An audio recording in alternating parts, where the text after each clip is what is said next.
Please be a good balance patch. Let's see what we got here. This is one of the most pathetically small balance patches I've ever seen. Okay, Lone Crescent Bellona, I don't think she needed a buff. Death Dealer Ray, he did need a buff. Araminta, Benevolent Romann, Cirilla. These three characters also needed buffs. Bastion of Perlucia and Durandal. I'm actually really curious to see what we get there. And also Sleep Lasting Effect. Are they going to buff it before Fumir? What's up with this? Lone Crescent Bellona. Increases damage dealt on her S1. Okay, she already hit really hard. And now she gets 20 Fighting Spirit, which means she's able to use her passive Batback more often. Oh.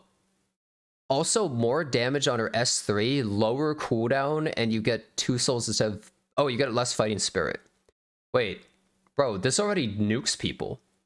This is like a completely unneeded buff. She was already good versus Landy. That's kind of insane. Wow. Okay, this is like kind of big. That means if you soul burn this, she just gets to spam it, right? They didn't change her... Oh, wait, no. Oh, now her soul burn's on S1. You can't soul burn S3. Wait. Hold on. One of the best parts about her was the fact that you could soul burn her S3 to use it multiple times. It depends on how much they increase the damage of the S1 and S3. But I'm not sure how I feel about that. Because before you could kind of get Vigor at the beginning and get Vigor multiple times, we have to see the damage upgrades, but increasing her S1 and S3 might make it so that it's not as bad as it seems. But also a lower cooldown maybe helps it. We'll have to see what happens. It says damage don't increase, which is kind of vague. And when we look at this, allowed Vigor to happen more frequently. They're saying Vigor will happen more frequently, but it happened really frequently when people soul burned it. So I don't know. This is a little bit weird. This is a strange buff. All right, Death Dealer Ray. Successful attack deals additional damage equal to 40% of injuries inflicted on the target. Wait, he doesn't detonate? Or get focus? Wait, what? Are they changing him completely how he works? Wait, he's not a focus unit anymore. Wait. His S2 gives Pestilence, inflicts Venom for 1 turn. At the end of the turn, detonates Venom inflicted on the enemy. Oh, it's completely different now. Wait, but now you don't get 2 turns? What? Wait, isn't that, like, bad? I don't understand. Wait, it has a lower cooldown. Wait, let's see what his S3 does.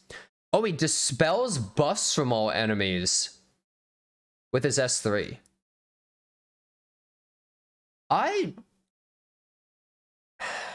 don't know how I feel about this 5-turn cooldown. It's like partially good, but it changes his whole skill set.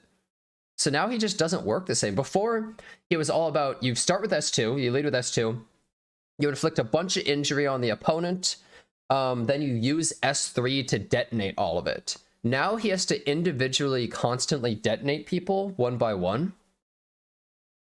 But this now dispels, which is really big, and sleeps. And inflicts venom.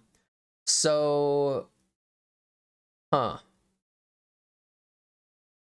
I don't know. This is a little bit weird. I don't like that the venom only lasts for 1 turn, but I guess if it lasts for 2 turns, maybe it'd be too strong with this. It's a little weird that they're kind of changing his skill set so hard, though. I'm not sure how I feel. It's an anti-evasion tech. And also, it's at the end of the turn, so characters can put shields up before it activates. You don't get to decide when to detonate it, which kind of makes it a little lame. I don't like that you don't get to decide when the detonation happens.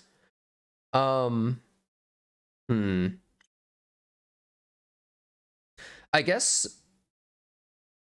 Also, wait a second. Yeah, now his S2 doesn't give the extra CR, so you lead with S3, so you dispel all buffs and put them to sleep. Then you S2, which gives effectiveness and pestilence to the team. I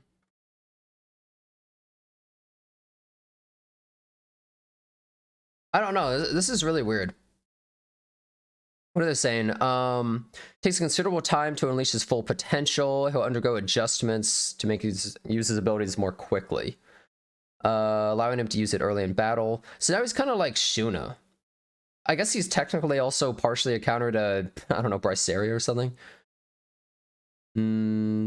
Pestilence will be adjusted to detonate venom on the target instantly instead of decreasing its duration, making it easier for allies to inflict injuries. Yeah, it's only one turn though, so it's less significant. So you don't get, basically he's more consistent, but he doesn't get as big booms.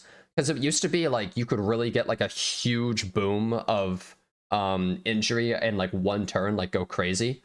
But now it's more consistent, constant detonations. So he's really bad against shields still, but he's more consistently good against stuff. Okay, you know what? I accept it. I think this actually works now. The fact that it detonates the end of every turn, he's able to strip at the beginning, I think this is probably a buff overall. I'm a little disappointed that he kind of lost a little bit of the fun, I felt like, of like ramping up and then doing the crazy boom. But I think as a whole, this is probably a good buff for Death Dealer Ray. Araminta, 50% chance to burn for 2 turns. What?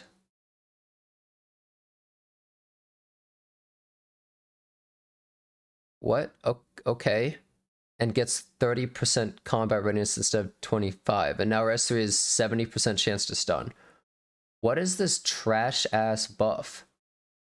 Is this literally for Rift? Are you telling me that they removed the burn detonation for Rift?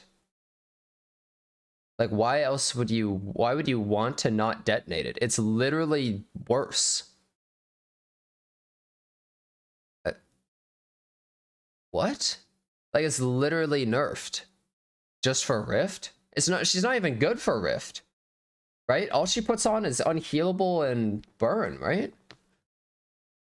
And her EE is now, after using Ignite, detonates burn effects. Why though? Wait, why did they just take a part of her skill set out and put it into the EE? This is like Awaken Potential. Let's put the buffs in a separate thing for no reason. Wait, why? I don't like. Okay, no joke. For anyone who doesn't know, she has an EE that gives 5% combat readiness on this. So they took away the 5% EE and just added it to then take away the detonation and add it here. They literally just swapped them for no reason. But now you have a choice, essentially. They're making it so you have a choice to not detonate if you want to use her for, like, I don't know, the boss in Nightmare Lab or for Rift. This is one of the most like ridiculous roundabout changes just for those 2 pieces of content, and she's not even good in Rift because she doesn't, like, I don't know, there's just better characters to use. I don't really understand. You like that you have a choice? I mean, it's cool you have a choice, but like, I don't think she's really usable. This only really helps her in Nightmare Lab, I feel, for the most part. Nobody uses her anyway. Why mad? Well, I'm mad that they wouldn't use this as a potential chance to buff her, right? To make her good. She actually has potential to be good. Her S2 strips all their buffs and then she pushes up and can combo into a skill 3, which is really cool. But instead, they just didn't really do anything with her. This is really pointless. Adjustments will be made to choose whether or not to detonate. Furthermore, the stun effect will have a higher chance. Okay. All right. Sure. Benevolent Romann, he's immune to silence. Anti-Angel of Light tech? That's actually kind of interesting. And anti-Zeo. Wait! Oh my god, wait! He can't be pushed back. And he can't be silenced. So Zeo can't do anything to him. Zeo literally, low bro, sucks him into the black hole and Broman just sits there. Wait, what the hell? And now he decreases defense and silence. What the... Wait a second. I think his base speed's kind of bad, but that's actually really interesting. He's an anti-Zeo debuffer now. Zeo literally can't do anything to stop him. Of course, the Zeo will just S3 and then Jacko will kill him, but you know what I mean, right? Like, he has a little bit of potential. If he had a speed EE, he would actually maybe be pretty interesting.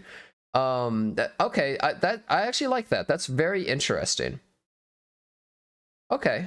Cirilla, let me guess for Rift, right? Damage dealt increased, soul burn damage increased. Oh, okay. Damage increased. Why? Through these adjustments, Cirilla will be improved to increase her overall damage in battle while increasing the damage of allies as well. Oh, okay. Oh, wait, now? Decreases defense to enemy for 2 turns using Flame Kiss. Ah! Okay, that's a 100% defense break. Now, this actually makes her good for Rift. She might be insanely good in Rift now because she applies, let's see, I think she can she burns, she applies, I think, unhealable, and she defense breaks. This is exactly what she needs. And it's way better than Haste because Haste has the 85% chance to defense break while this is 100. Yeah, and she has heals. Yeah, I think that she's actually really good for Rift.